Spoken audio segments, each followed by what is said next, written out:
Listen, so unanimous means something. I have a question for you all. Are these not remarkable times in which to be alive? To actually have the opportunity to identify who we are as a nation, but better yet to decide what we would like to become, and to actually have the opportunity and resources to bring those dreams to fruition. I have the honor of being Mr. George Wythe of this fair city, a lawyer, legislator, magistrate, planter, but that which I take the greatest pride in and derive the most satisfaction from is being an educator, particularly of those in pursuit of the law.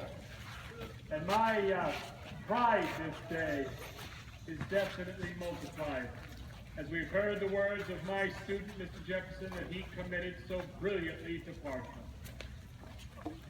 And thus, our declaration serves a twofold purpose.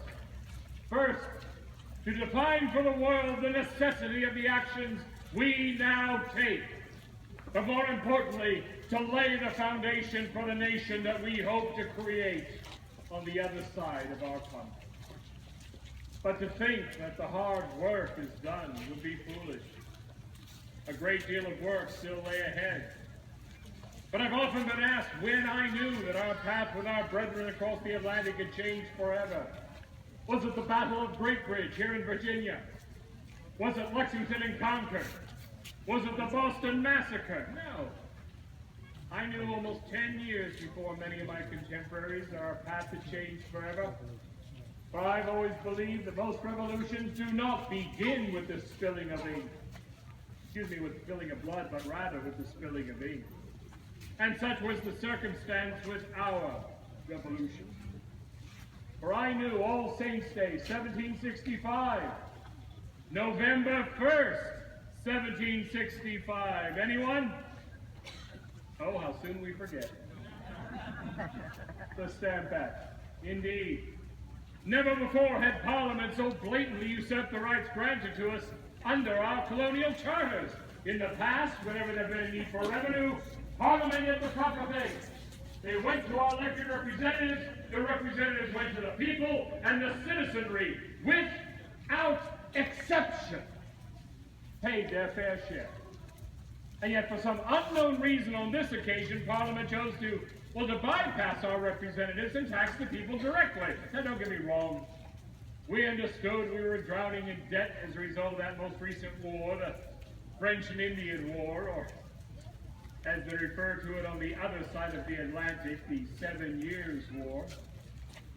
Sir, you appear to be quite wise. Let me put this question to you. Don't look away.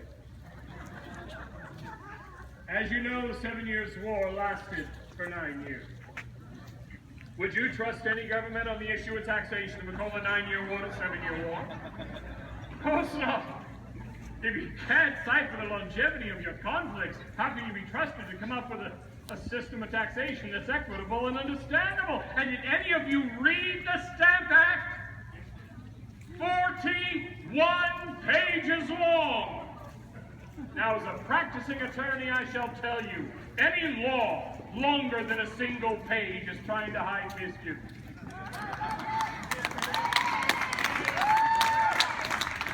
And you can hide a lot of mischief in 41 pages. And we knew that Parliament would have to rescind this infernal act. But our greatest fear was with what would they follow it? Let me see a showing of hands. Anyone here know even a single member of any legislature that gracefully accepted defeat without coming back to flog the same dead horse again and again and again? I thought not, neither have I. And follow it with increasingly intolerable acts. They did. And it was that spilling of ink that eventually became the spilling of blood. But on the 25th of July, when for the first time in the streets of Williamsburg, we heard our Declaration of Independence, the amount of patriotism and optimism swelled to previously unknown levels. But the realities of war will inflict themselves quite quickly upon such optimism. And such was the case here in Williamsburg. Now, I've been asked to share with you a few stories this afternoon of some of the events and the critical people here in Williamsburg and the effect that war has had upon us as we aim for that brighter future on our horizon. And there's a great many that following defeat after defeat upon the battlefield, and finally a victory up in Saratoga, where we finally had one victory to celebrate with the princes of Europe. But the wars on the battlefield are not the only wars that are fought, as such conflicts are they. Oftentimes, it is the battles we must fight within the cities, our villages, our towns, in order to maintain and sustain families. And quite often, when people are asked to choose a cause, it is not a cause for an idea. Sometimes the greatest cause of all is necessity. What will it take to protect and nurture my family? I would now like to draw your attention to the center of the street.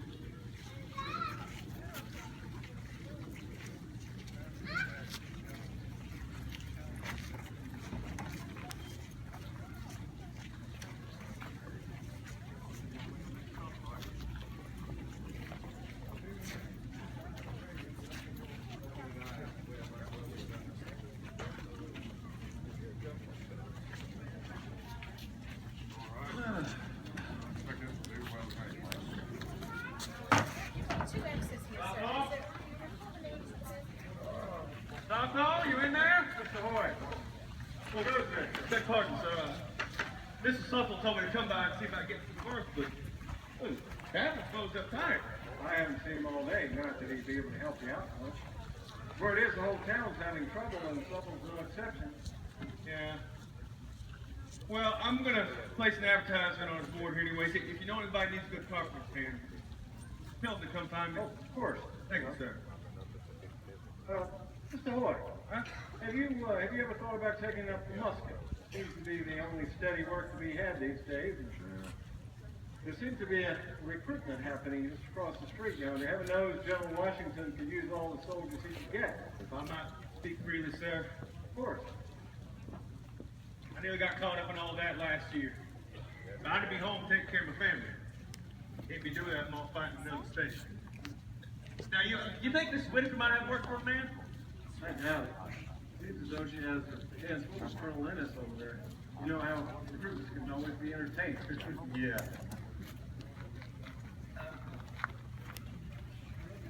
Good day, countrymen.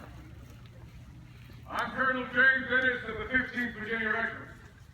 I come today to call upon you to defend your home, your family, from a cruel enemy who seeks to conquer and enslave our country. We pledge together to defend our liberties with our lives, our fortunes, and our sacred honor. As the need, my friend, it is great. General Washington requires no less than all to ensure that the sacrifices we have made will lead to the greater reward of American liberty!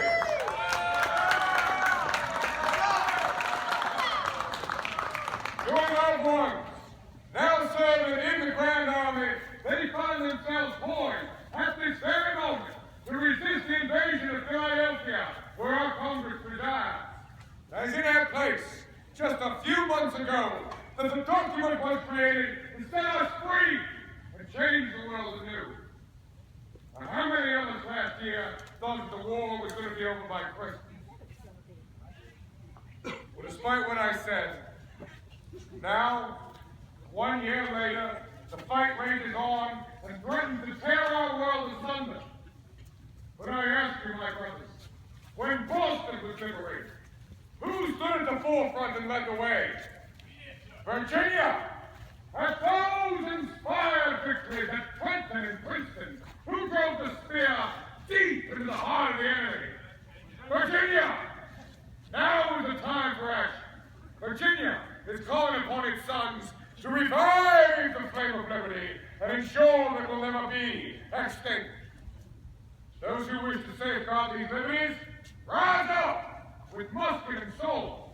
Who among you here will be counted as liberators, who will drive the bloody British from our shores once and for all, who will come forward to be etched forever a hero on the ledger of posterity?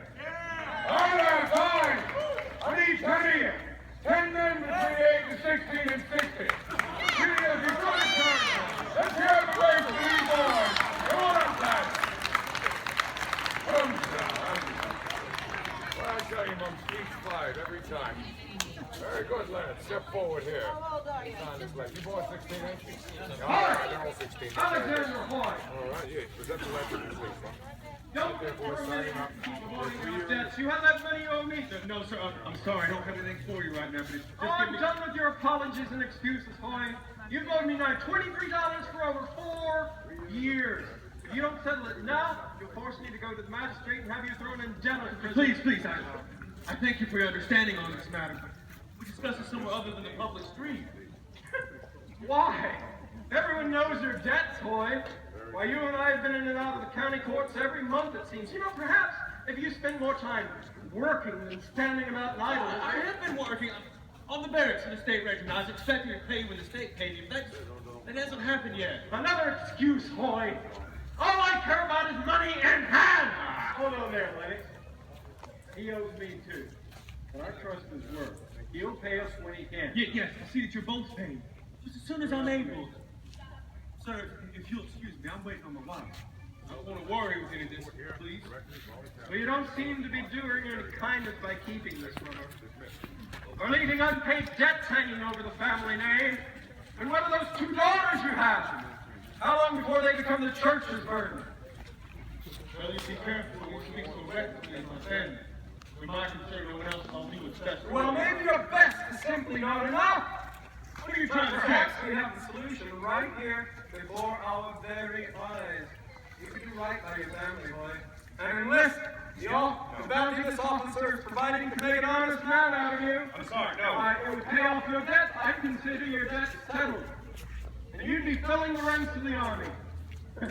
Far away from Williamsburg, the family you brought shame upon.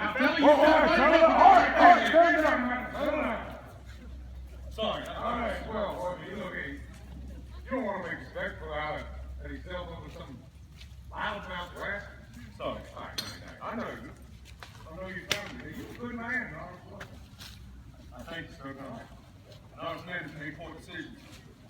It'd be better than my business. You just wouldn't have to worry about men like him. Lord, his money over my head. Well, boy, you know, the choices you make, they don't have to own you forever.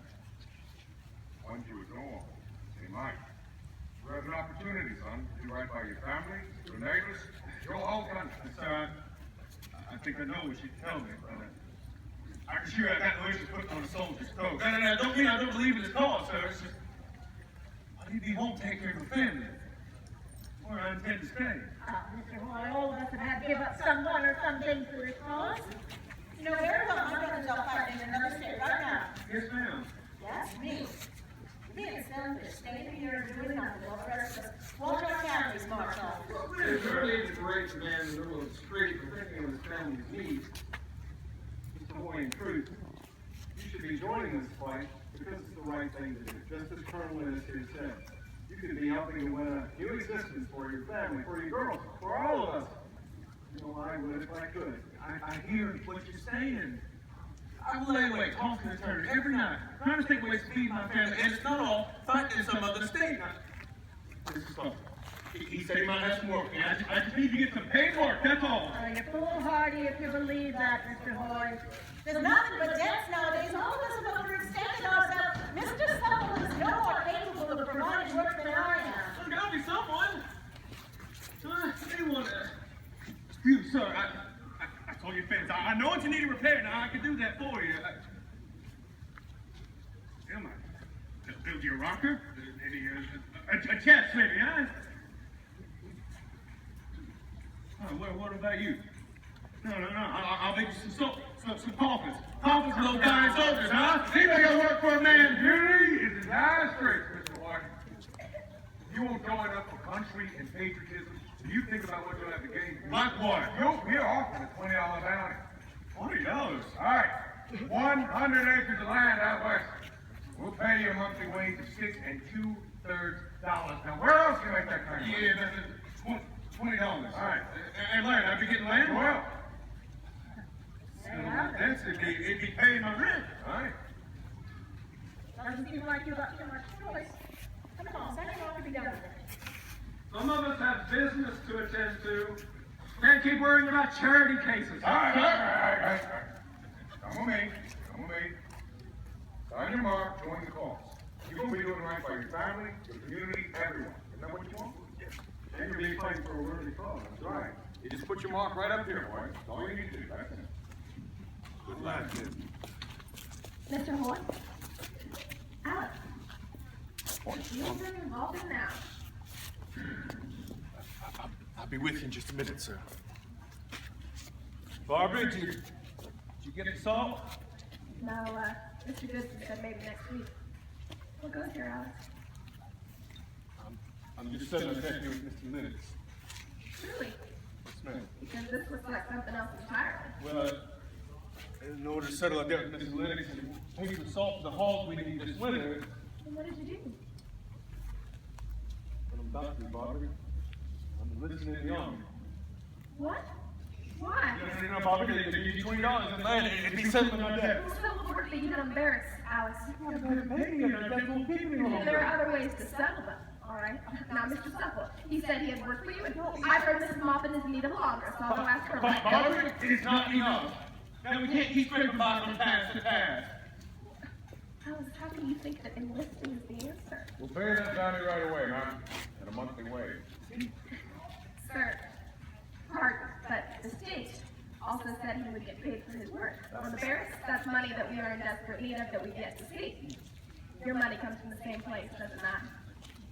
So forgive me for not trusting you. The government has failed us, yet you want my husband to risk his life? Barbara, please. No. No, Alex. I will not be giving you up to the army.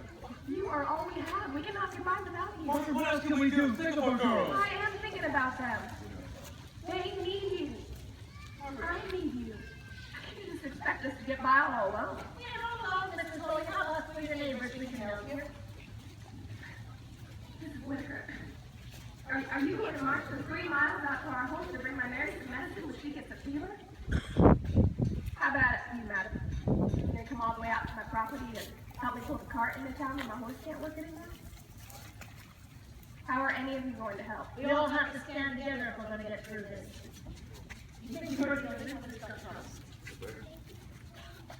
Madam, you have never helped us before.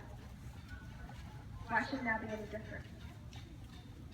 Listen, I know what you all think, but while everyone else is out here fighting each other over debts or against the redcoats, I'm fighting for my family's survival.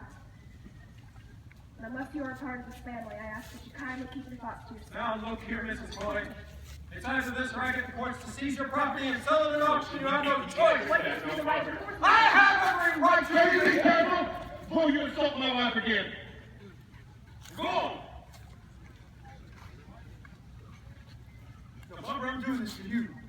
For our girls, I see my monthly wage get together every month. I wouldn't do this unless I knew you were strong enough. Alex, what if you get killed? I mean, it might not But happen. it could. Then they give you a pension. I think you'd be taken care of for once.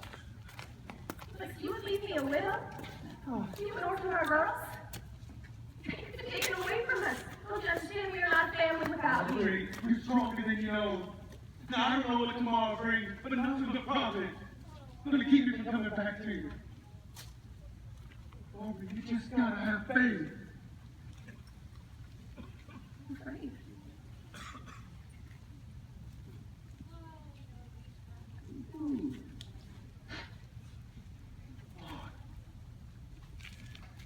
God.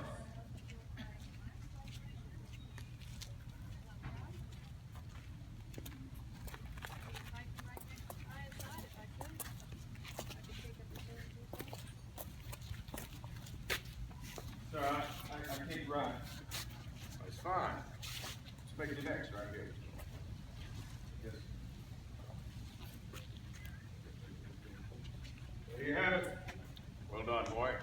Well done. You'll report to me tomorrow morning, 6 o'clock at the barracks. That's where you're at. Yes, sir. Mrs. Hoyt, Madam, I thank you for your sacrifice, and I will do all in my power to keep him safe. The bounty. Of course, Mrs. Horner. There you are.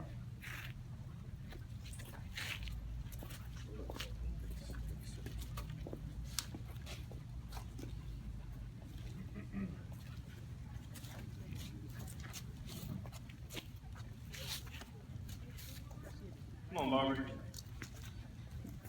Get on hold of them girls now. I'll save you, Mr. Horton.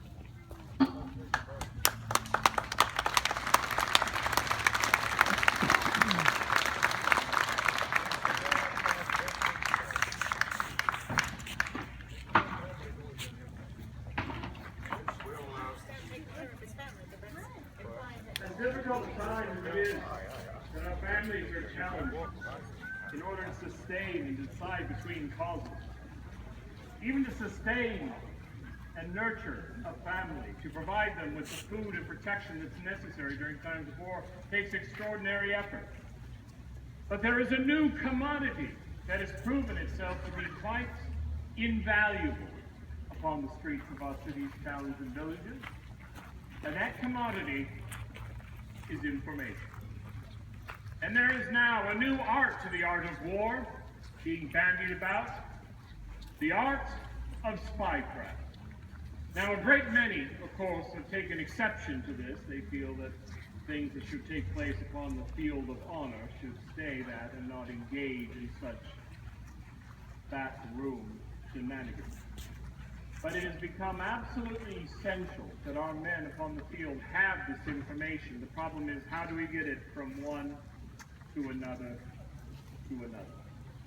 Particularly at extraordinary times of conflicts in our cities. I'd mentioned before that we actually had a great victory of which we could have been proud back in '77 in the fall, with our victory at Saratoga under the command of then hero Benedict Arnold. But here in the year of 1781, Williamsburg finds itself under occupation by British troops under the command of the former hero turned traitor Benedict Arnold. And so those who have been left behind to withstand this occupation and still provide much needed information for our men upon the battlefield in this new art of spycraft. Once again, I would like to draw your attention to the center of the street, but I do have a favor to ask each and every one of you. If you happen to see anyone wearing a red coat, please don't tell them you see me. As I was one of the signers of the, and there is indeed a warrant out for my arrest. For some reason I hold their attention. But please, to the center of the street.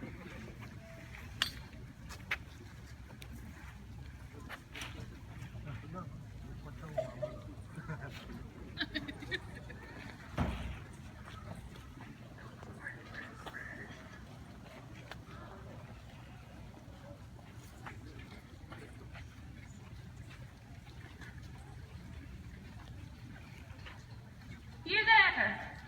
Soldier! Is your quartermaster about? I heard he's operating within. You address me as Sergeant, girl. My apologies. Sergeant, might I speak with your quartermaster? No. No? No. My lieutenant has no time for your nonsense. Tis not nonsense, sir. Let me wait till I guess. A soldier took one of your pigs and chickens. You demand compensation.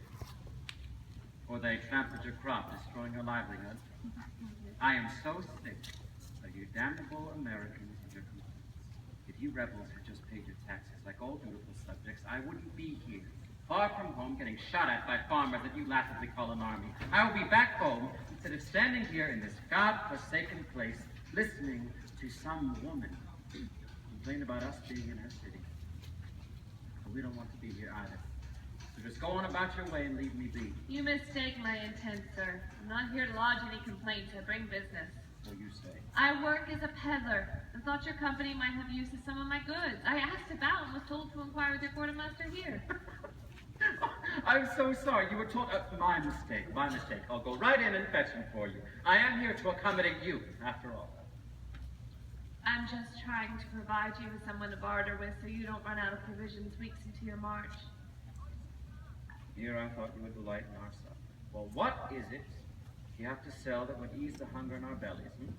By the look of it, you have a few cakes of chestnuts, but hardly enough to feed an army. I also have pipes of sweet oil, linseed oil, casks of tallow, the sweet teas which have medicinal purposes. And when was the last time you had fresh fruit? Ripe, rich, apples. I have several bushels I can part with. I will give a fair price. Who's to say we don't just take what you have? That would seem fair to me. Here, a gesture of good faith. Wouldn't you rather sell to your countrymen? Truth is, I don't really mind who I do business with, sir, as long as they have coin, and the rebels have none. Rebel. You're not one to support the cause of liberty. I don't give a fig about this cause. All I care about is feeding my little ones, and your army in town makes that possible. Now, will you please allow me to speak with you, Lieutenant? Stay there.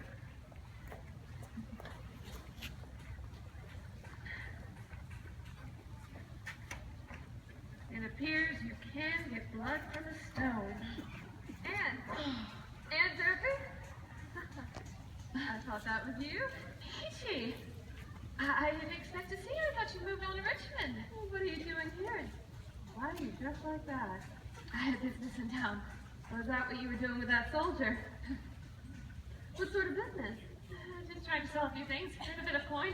Haven't seen much of it, and the British they have plenty. You're willing to take their money? What would Henry think? Henry's got more important things to fret about.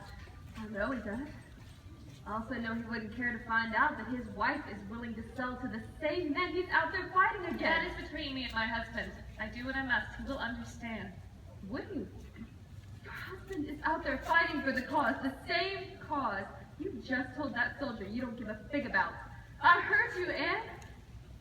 I heard what you said to him. I'm hoping I misunderstood. Please tell me I did. Perhaps we could discuss this at another time. I don't believe this. You were the one who was crying out for us to support the glorious cause of liberty, and now you are eagerly seeking out the British in order to do business with them? Would you sell our birthright so easily so you could have a few coins in your What pocket? I can while my husband is away. I need not explain my actions to you. No? Then perhaps you can explain what happened to my friend, the same friend who wrote this. What are you doing that? By the way, do you know how many women you inspired with these words? How many men even? When Dixon printed this in his Gazette, the whole city was going on about it. Women were browning their arms in the bleach yards, making homespun, casting off all British manufacturing, all because of these words you wrote. You moved us to understand we have a role in this fight too. I keep this with me so I don't forget, although it looks like you're the one who's forgotten. We are fighting a losing battle. What would you have me do? Have you fight? Stand by your I word. can't. It's over, Peachy. It will be soon enough. It's time for us to surrender and fall upon England's mercy. What happened to you? I'm sure you have more important things to attend to. I don't Answer me. Perhaps we can discuss this later. Be happy to come by your We meeting. will discuss this There now. is nothing to say. Give my best to your voice. John is dead.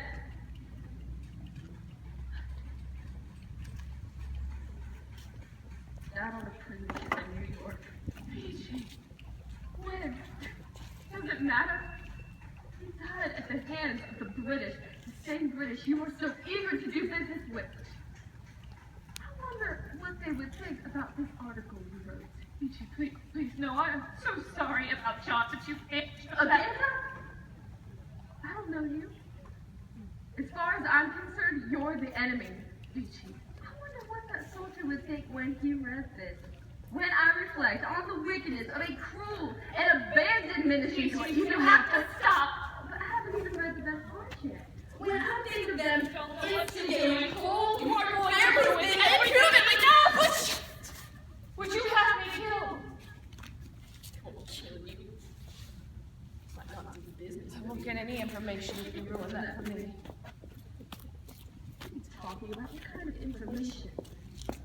Nothing is about it. It matters to me. What are you on about? It's not important. You should go. What are you telling me?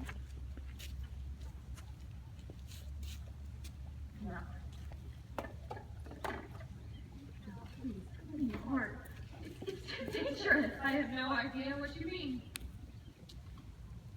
Gathering information for Washington. Don't be foolish. Sure. Why did you let me say all those hurtful things to you? If I only know. It would have put you in danger too, and I would never do that. But you are willing to risk your life? Why shouldn't I? For years, I have been making and wearing homespun to support this cause, but that hasn't been enough for me. I needed to do more. And when the British started moving into Virginia, destroying our towns, burning our buildings, taking up those women in Portsmouth, I decided that if I posed as a peddler, I could acquire some information. What kind of information? Where their campaign is headed, their number of troops, level of supplies, how much artillery they have, anything that might be of use. Give me some information. How? I can't tell you that. And if they find out, they will kill you. Weren't you just telling me a moment ago that I should fight, that I should stand by my word? That's what I'm doing, Peachy. Our boys, they're out there risking their lives for this cause.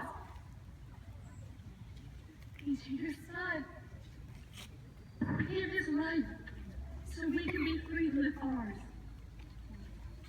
men are creating a new government every day so we can have a life free from tyranny, but we have to do our part as well. Yes, women send money and jewels to the Congress. Others empty their larders, sew shirts for the army, knit stockings, make bandages, but is that where it ends? Or do we keep giving and keep doing until the end? Why are the men the only ones to risk their lives? We can fight too. And this is how I choose to fight. What of your children? What of That Henry? is why I am doing this. If something were to happen to you, I have been careful, but you are putting me at greater risk by being here. that is why you need to leave. I can come by your home later. We will discuss. And here I was expecting one woman, not two. Which of you was requesting to see me? Good day, sir. That would be me. My friend here was just taking her leave. Oh, nonsense. Not often I'm in the company of handsome women. Stay alone. I'm curious to know what gossip you ladies are sharing. Oh, sir, you wouldn't think us to share a private conversation between women now, would you? Oh, bring a blush to our cheeks. And thus my intent. For so lovely I find a woman who blushes. Sir, might I assume by your presence here that you are here to do business? Oh, you are right, Richard. This one is first distant. What be your name? Anne, sir. Just Anne. Anne Hartfield. Tell me, Mrs. Hartfield, I do not often find myself bargaining with women peddlers. How'd you come to be in this trade? It's the only way I could support my family during the war. Cherokees stay on my land when they pass through the Cumberland Gap. I've traded with them often over the years and thought to try my trade in some of the eastern towns. Where is your husband in all of this? He is no longer with us. I am sorry to hear. Tell me, mistress, did you lose him to the fight? Nay, sir, 'twas consumption. But I am sure he would be fighting under you, sir, were he still with us. And we would have been honored to have him. Never had the pleasure of your name, mistress. Peachy Patterson, sir. Well, Miss Peterson, your friend here appears to be just a strong woman trying to support her family, and one with whom I would be happy to do business. Wonderful. Now, the Indians do most of their trade in town, but I do have a few beaver pelts that would make a fine keep your head warm. I have needles I'm and more thread. interested in those apples and casks of tallow. How many men are you feeding? I have several bushels of apples and a tallow. We'll take all of what you have. Splendid. I can have them brought to the tavern later. When is your company moving out? In 2 days, it is unnecessary for you to bring them here. I will have a few of my men fetch them from your lodging. What price were you proposing per bushel? Now, those, sir, those aren't for sale. What is it, Sergeant?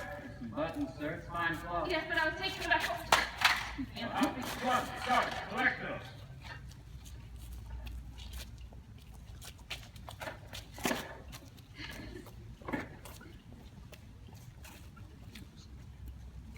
What is this?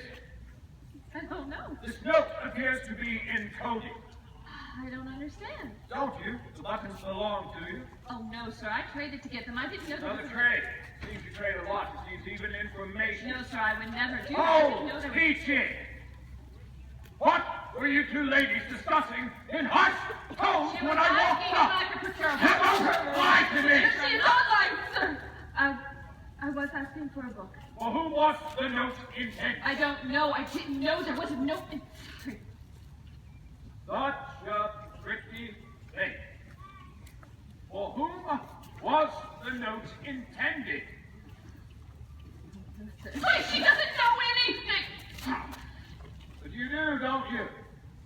You see, Richard, this is why this war still isn't over.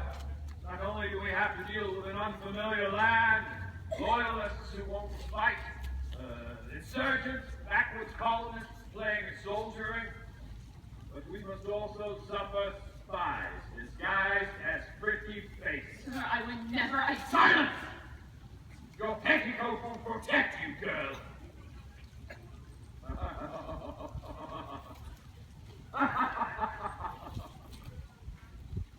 I'm surprised I didn't notice earlier. A chamomile, correct. I learned about this flower when I was in South Carolina recently. The colonists there were very, but mostly.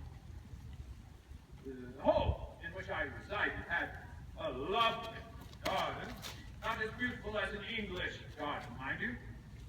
I was enjoying a stroll in the company of a young lady, much like your charming friend here, when I came across a flower that was not known to me. When I asked my companion what it was, she said that it was a chamomile. But she also claimed that it was known by another name. You can't guess, Richard. No, sir. She said that it was also called the rebel flower.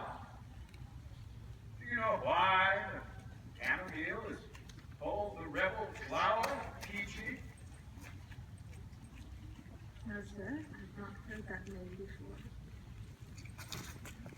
And what of you, Anne? Do you know why it bears that name? Oh, come now. My troubles, little spy. Do you know why the chamomile is called a rebel flower? Because it flourishes the more it is trampled on. We shall see.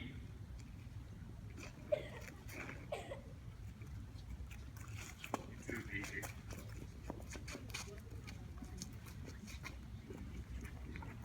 The other way.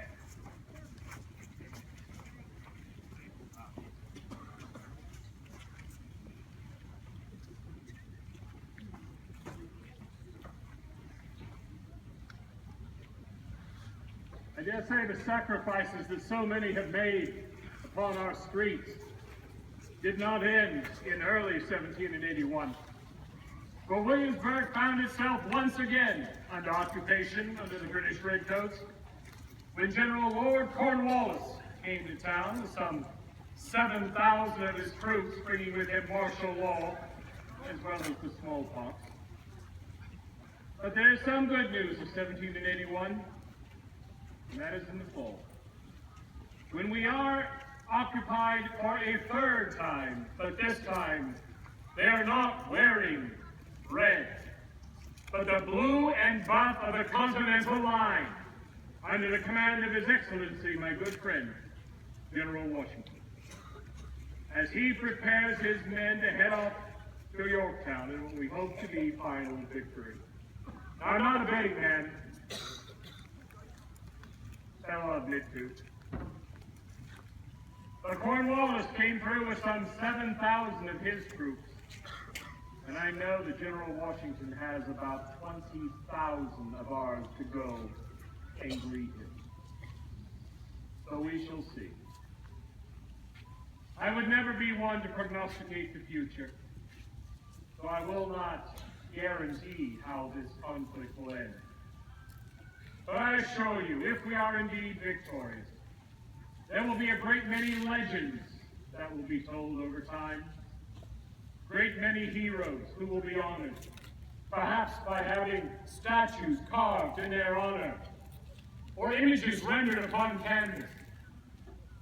But I suggest to you that in this war, as with all that have come before, and I dare say all that will follow, the true heroes of these conflicts are quite often the ones who are lost to history.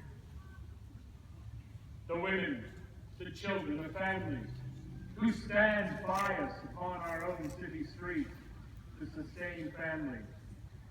But more importantly, those nameless, faceless to history, citizen soldiers who sacrifice all upon our battlefields so that we can remain free. We can celebrate the greatest democracy we hope to build upon this world. Let us never forget our citizen soldiers. Now, I've been asked to make an announcement. Before the troops depart from Williamsburg to Yorktown, there is to be a meeting in this very place at the top of the hour in just a few minutes hence. And officers from the Continental Line under the command of General Washington will be here for a final recruitment before we head off on our march to Yorktown, and we hope eventually victory. We certainly hope that the time you spend here with us, you will enjoy the rest of it. When that sad time does come, you must return to your home territories. Please do so safely, but make certain you come back and visit us once again. Thank you for your kind attention, and for now and forever, may God save these states united and our fighting men on the field.